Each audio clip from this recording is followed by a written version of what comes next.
नमस्कार। गोल्डन समाचारमा यहाँलाई हार्दिक स्वागत छ। म प्रभु अधिकारी। समाचार सुरुवात गरौँ अहिलेसम्मको प्रमुख समाचारका शीर्षकहरूबाट। कोरोना संक्रमितको जोखिम बढेको भन्दै जिल्ला प्रशासन कास्कीद्वारा सबै सफाई पासहरू खारेज। अन्य जिल्लाबाट जारी भएका पासहरूमा समेत रोक लगाउने।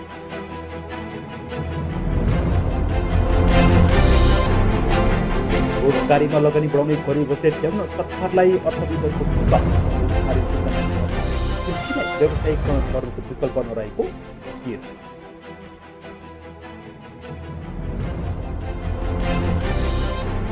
रोगभन्दा भोकसँग लड्न कठिनाइ हुने भन्दै खेती योग्य जमिन बाँझो नराख्ने अभियान सुरु।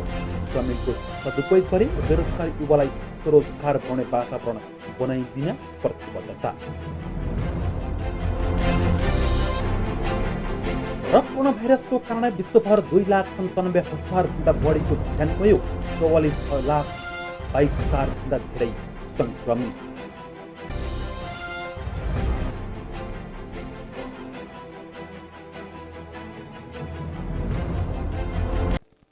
समाचार अब विस्तारमा। कास्की जिल्लामा यसअघि जारी भएका सवारी पासले सवारी साधन चलाउन नपाइने भइएको छ। प्रशासन कार्यालय कास्कीले एक सूचना प्रकाशन गर्दै कास्की जिल्लाबाट यसअघि जारी भएका पास मान्य नहुने जनाएको हो। प्रमुख जिल्ला अधिकारी केन प्रसाद ढकालले उक्त सूचना मार्फत जिल्लामा यसअघि जारी भएको ई पास लगायतका सम्पूर्ण सवारी पासहरू खारेज गरिएको र अन्य जिल्लाबाट यसअघि जारी भएका पासहरू समेत कास्कीमा मान्य नहुने जनाउनु भएको छ। परिवारका सदस्यहरूको मृत्यु संस्कारमा सहभागी हुन तथा सिकिस्त बिरामी एवं सुत्केरी महिलाको उपचारमा एम्बुलेन्स उपलब्ध नभई जिल्ला बाहिर जानु परेको खण्डमा ई पास लिन सकिने प्रमुख जिल्ला अधिकारी ढक्कलले जानकारी दिनुभएको हो। कोरोना भाइरस संक्रमण बढ्दो क्रममा रहेकोले सामान्य अवस्थामा सवारी पासको लागि अनुरोध नगर्न र केही जानकारी चाहिएमा थप सहायक प्रमुख जिल्ला अधिकारी श्रीनाथ पौडेललाई सम्पर्क गर्न जिल्ला प्रशासन कार्यालय कास्कीले अनुरोध गरेको छ।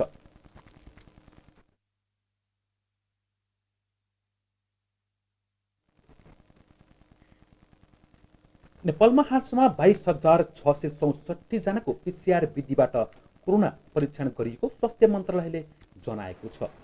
आयोजित नियमित पत्रकार सम्मेलनमा स्वास्थ्य मन्त्रालयका प्रवक्ता डाक्टर विकास देवकोटाले पछिल्लो समय PCR विधिबाट गरिने परीक्षण दरलाई बढाइएको बताउनु भएको हो। उहाँले ऱ्यापिड विधिबाट 62,327 परीक्षण भएको बताउनु भएको थियो। त्यस्तै बिहिबार मात्रै 3 जनामा कोरोना संक्रमण देखिएको र उनीहरूको उपचार सुरु गरिसकेको बताउनु भएको छ। उहाँका अनुसार अहिलेसम्म नेपालमा 246 जना कोरोना संक्रमित भेटिएका छन्, जसमा 198 जना पुरुष 48 जना महिला छन्। त्यस्तै 35 जना निको भएर घर फर्केको प्रवक्ता देवकोटाले जानकारी दिनुभएको हो। उहाँले क्वारेन्टाइनमा 15,600 जना र 272 जना आइसोलेसनमा रहेको पनि जानकारी दिनुभयो। हाल 359 जना रेड जोनमा रहेको मन्त्रालयले जनाएको छ।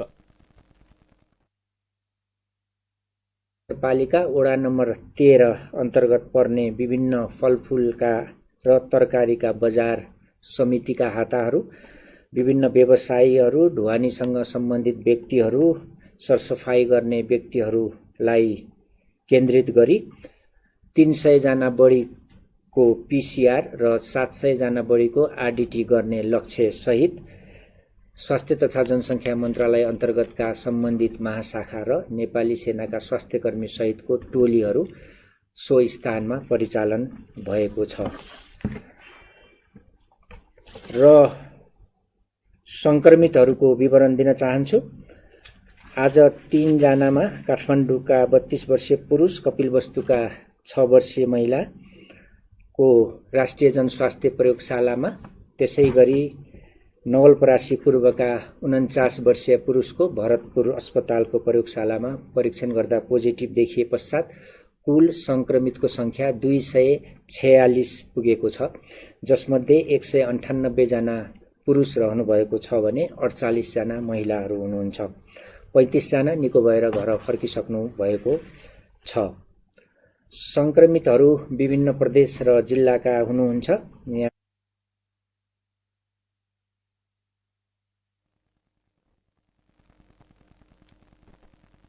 कास्कीका उद्योगी व्यवसायीहरूले बैंकको ब्याज र किस्ता माग्दा घरको छतबाट हाम फाल्ने स्थिति नआउने वातावरण निर्माण गर्न आग्रह गरेका छन्।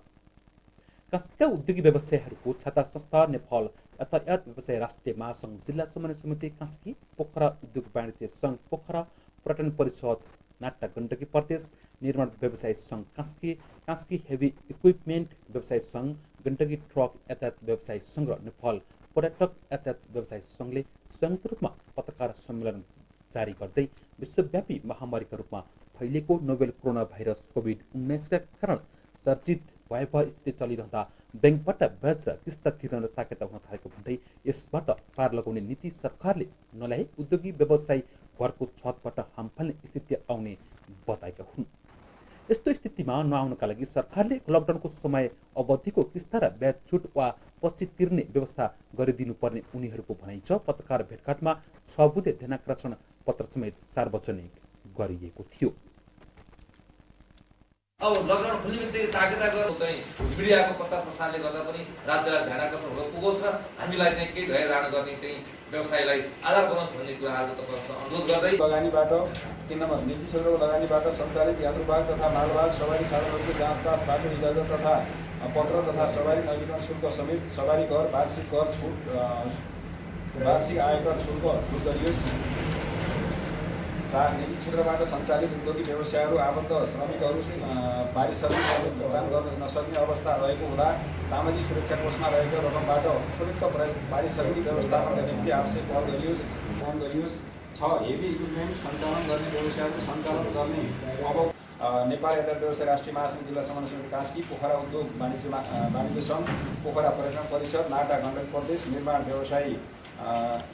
व्यवसायी सङ्घ कास्की हेभी इक्विपमेन्ट व्यवसायी सङ्घ, गण्डकी ट्रक व्यवसायी सङ्घ, नेपाल पर्यटक यातायात व्यवसायी सङ्घ। धन्यवाद।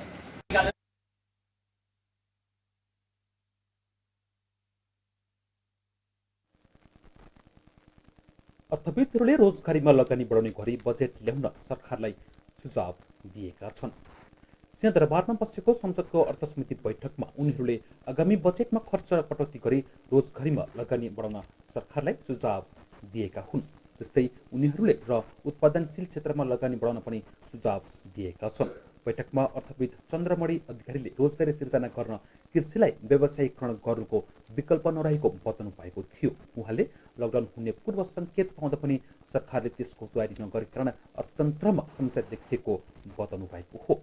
अर्थविद डाक्टर शङ्कर शर्माले प्रधानमन्त्री रोजगार कार्यक्रमलाई प्रभावकारी रूपमा अघि बढाउनु पर्ने धारणा राख्नु भएको थियो। राहत र रोजगारीको कार्यक्रमलाई बजेटले प्राथमिकतामा राख्नुपर्ने उहाँको भनाइ रहेको हो। अर्थविद विश्वम्बर प्याकुरले पर्यटन क्षेत्र, मेगा सिटी लगायतका कार्यक्रमहरूलाई यसपटक निरन्तरता दिन नहुने बताउनुभयो।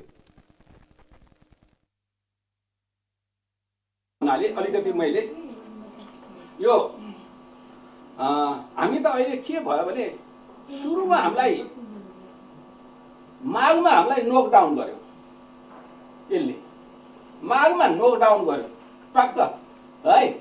म चीनबाट सुरु भएको छु है भन्यो। त्यसपछि हाम्रो सामाजिक सञ्जाल भन्छ पोक डाउन भन्छ नि, पोक गर्ने। त्यसपछि भनेर भने पोक गर्यो। त्यसपछि हामीले स्लो डाउन गर्यौँ फागुनमा हाम्रो आर्थिक क्रियाकलापलाई स्लो गर्यौँ। हामी अत्यावश्यक कुरा मात्रै चलाउँ होइन। अनि चैतमा आएर हामीले लकडाउन गर्यौँ। अनि अहिले आएर हामीलाई किक डाउन गर्यो। प्रधानमन्त्री यो रोजगार कार्यक्रममा एउटा यसलाई फ्ल्यागसिप प्रोजेक्टमा ल्याएर यसलाई 12 देखि 15 अरब ल्याउनुपर्छ। 12 अरब ल्यायो भने 100 दिनै काम पायो भने पनि त्यसले 2 लाख परिवारलाई सब मद्दत गर्छ।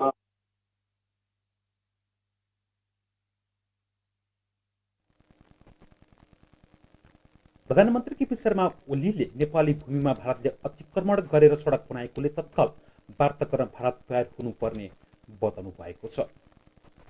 प्रधानमन्त्री निवास बालुवाटारमा बसेको सर्वदलीय बैठकमा प्रधानमन्त्री ओलीले नेपालको अन्तिम सीमा काली भएकोले यसमा कुनै विवाद नभएको बताउनु भएको हो। सन् 2019मा भारतले राजनीतिक नक्सा जारी गरिसकेपछि मार्चसम्म लगातार वार्ताका लागि पहल गर्दा पनि तयार नभएको समेत प्रधानमन्त्री ओलीले बताउनु भएको थियो।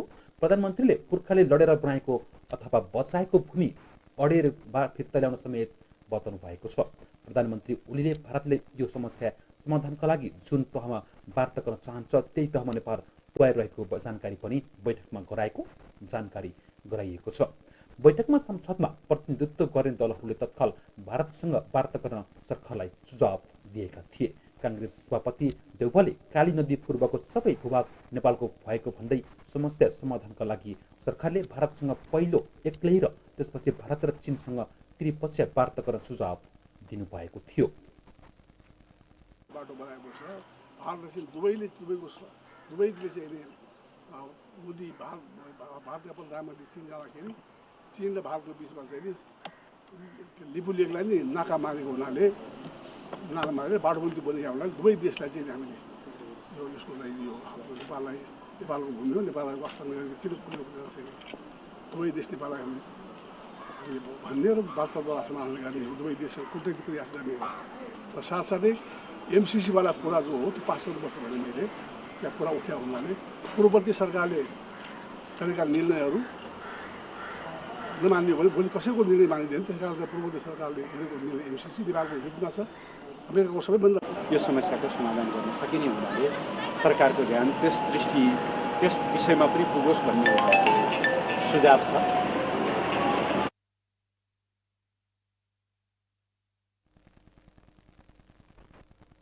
भक्तपुरमा संक्रमण पुष्टि भएसँगै प्रहरीले दुवाकोट र शङ्करधर चोक आसपासको क्षेत्रलाई सिल गरेको छ। कोरोना संक्रमित महिला बसेको शङ्करधर चोक स्थित बस्तीमा प्रहरीले सिल गरेको हो।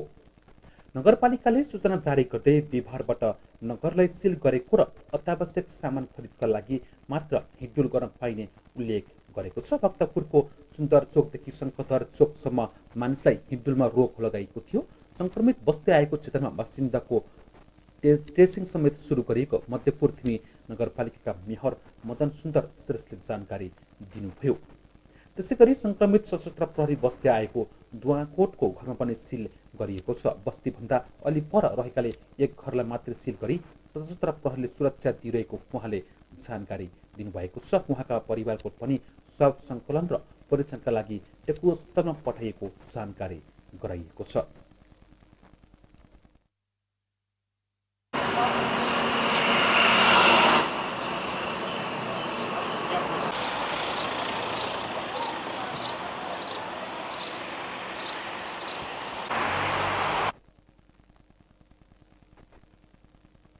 कर्णाली प्रदेशमा रोगभन्दा भोकसँग लड्न निकै कठिनाइ हुने भएकाले भोकसँग लड्नका निम्ति देशभरमा भएको खेती ओके जमिन बाँझो नराख्ने अभियानको बिहिबारबाट सुरु गरिएको छ।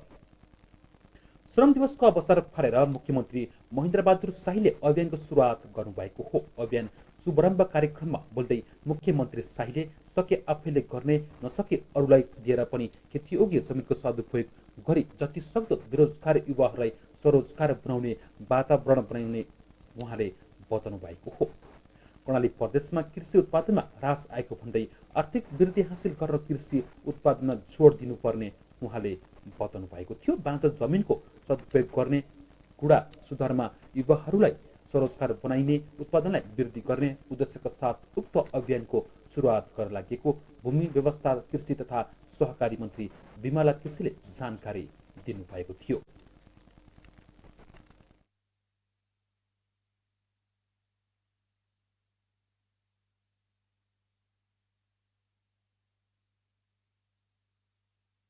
त्यसपछि कृषि मुख्य कर्णाली प्रदेशका जनताको चाहिँ पेसा चाहिँ थियो र त्यतिखेर नुन बाहेक भोटोबाट र मधेसबाट चाहिँ नुन बाहेक अरू केही पनि कर्णाली प्रदेशमा आउँदैन थियो। जसरी भयभीत बनाएको छ, आक्रान्त बनाएको छ, यो रोगले ल्याएको भोक अब सँगसँगै आउँदैछ। यो विश्वव्यापी रूपमै भोकको समस्या आउने हामीले सम्भावना देखिरहेका छौँ। त्यो पनि नेपालमा पनि संघीय संसदको महिला तथा सामाजिक समितिले कोरोना पछिको लकडाउनका बेला एनजिओलाई सहज रूपमा काम गर्ने वातावरण बनाउन सरकारलाई निर्देशन दिएको छ। सिंहदरबारमा बिहिबार बसेको समिति बैठकले अहिलेको अवस्थामा एनजिओ न्यून मात्र उपस्थिति देखिएको भन्दै गैर सरकारी संस्थाहरूको कार्यात्मक परिचालनका लागि आवश्यक कार्यविधि जारी गर्न सरकारलाई निर्देशन दिएको हो। त्यस्तै समितिले गैर सरकारी संस्थाहरूलाई प्रतिफलदायी तवरमा परिचालन गर्न गराउन कोभिड-19 सम्बन्धी उच्च स्तरीय समितिको ध्यानाकर्षण र महिला बालबालिका तथा ज्येष्ठ नागरिक मन्त्रालयलाई निर्देशन दिएको छ। बैठकले राष्ट्रिय विपद प्रतिकारी कार्यढाँचा 2070 अनुरूप सङ्कटासन्न भनी वर्गीकृत समकक्ष तथा क्षेत्रका नागरिकको संरचनात्मक कार्यका लागि गैर सरकारी संस्था सामुदायिक संस्थालाई राज्यको आवश्यकता अनुसार परिचालन गर्न पनि बैठकले सरकारलाई निर्देशन दिएको हो। हुनु अपेक्षित छैन। महामारी सबैको साझा समस्या हो। यस सन्दर्भमा गैर सरकारी संस्थाहरूको सहकार्यात्मक परिचालनका लागि आवश्यक कार्यविधि जारी गर्न र गैर सरकारी संस्थाहरूलाई प्रतिफलदायी तवरमा परिचालन गर्न गराउन समितिको यो बैठक कोभिड-19 सम्बन्धी उच्च स्तरीय समन्वय समितिको ध्यानाकर्षण गराउँदै नेपाल सरकार गृह मन्त्रालय तथा महिला बालबालिका तथा ज्येष्ठ नागरिक मन्त्रालयलाई निर्देशन गर्दछ। 2 पूर्व स्वीकृति भएका तर आर्थिक उत्तरदायित्व सिर्जना भइ नसकेका परियोजनाहरू राष्ट्रिय विपदको अवस्थामा आवश्यकता अनुसार परिमार्जन क्षेत्रगत एवं रकमान्तर गरी औचित्यका आधारमा सञ्चालन गर्न गराउन गैर सरकारी संस्थासँग रहेको स्रोत र साधनको अधिकाधिक प्रयोग गर्न गराउन समिति कोभिड-19 उच्च स्तरीय समन्वय समितिको ध्यानाकर्षण गराउँदै नेपाल सरकार महिला बालबालिका तथा ज्येष्ठ नागरिक मन्त्रालयलाई निर्देशन गर्दछ। 3 समाज कल्याण परिषदले संस्था सम्बन्धी परियोजना अनुगमन मूल्याङ्कन कार्यका लागि तोकेको हालको सिलिङलाई 100% मानि सो सिलिङ रकमको 25% मात्र अनुगमन मूल्याङ्कन कार्यका लागि प्रयोग गर्न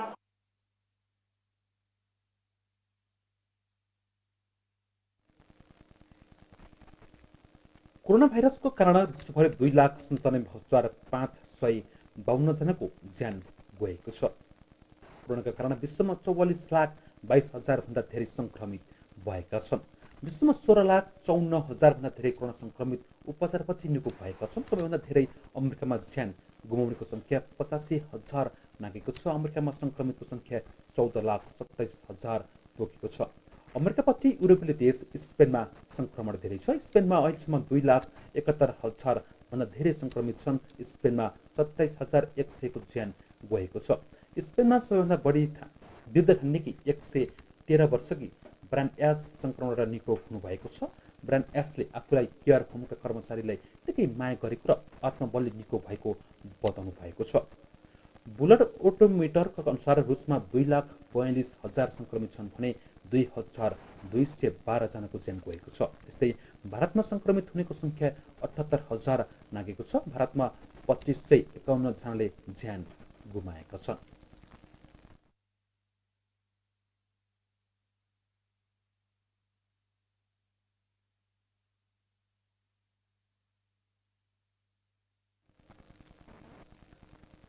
विश्वभर महामारीको रूपमा फैलिएको कोरोना भाइरस कोभिड-19 संक्रमण रोकथाम तथा नियन्त्रणका लागि सरकारले जारी गरेको लकडाउन जारी रहेको छ। पटक पटक थप गर्दै जारी लकडाउनलाई 5 जेठसम्म पुर्याइएको छ। नेपालमा पछिल्लो समय कोरोना संक्रमितको संख्या बढेपछि बिहिबारबाट लकडाउनलाई थप कडाइ गरिएको हो। लामो लकडाउनका कारण अर्थतन्त्र प्रभावित भएको भन्दै सरकारले गएको 42 प्रकारका उद्योग व्यवसाय सञ्चालन गर्न स्वीकृति दिएको छ। तर उक्त उद्योग व्यवसाय सञ्चालन गर्न 1/3 मात्र कर्मचारी राख्न सकिने व्यवस्था गरिएको छ। यस्तै काठमाडौँ भित्रनी नाकामा थप कडाइ गरिएको छ भने यसअघि जारी गरेको पास पनि खारेज गरिएको छ।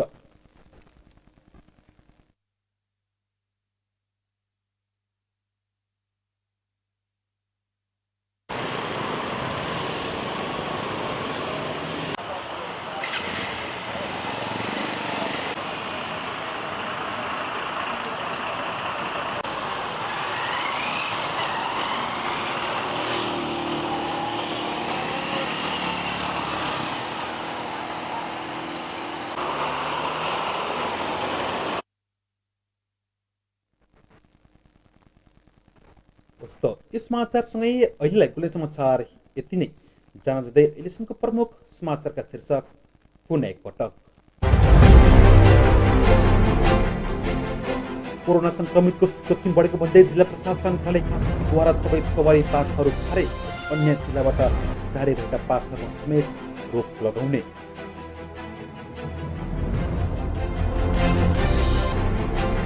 रोजगारीमा लगानी बढाउने गरी बजेट ल्याउन सरकारलाई अर्थविदहरूको सुझाव। रोजगारी सृजना गर्न कृषिलाई व्यवसायीकरण गर्नुको विकल्प नरहेको जिकिर।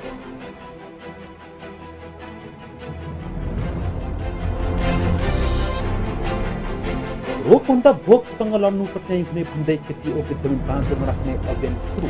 जमिनको सदुपयोग गरी बेरोजगारी युवालाई स्वरोजगार बनाउने वातावरण बनाइने प्रतिबद्धता।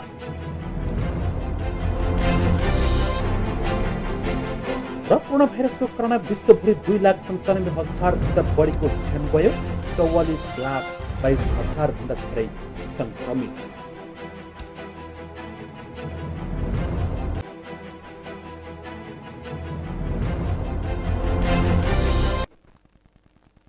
यसै हामी सम्पूर्णलाई आज्ञा दिनुहोस्। हेर्दै गर्नुहोस् पोखराको पहिलो टेलिभिजन गोल्डन टेलिभिजन। तपाईँको बाँकी पल शुभ रहोस्। हाम्रो भेट अर्को समाचारमा हुनेछ। नमस्ते।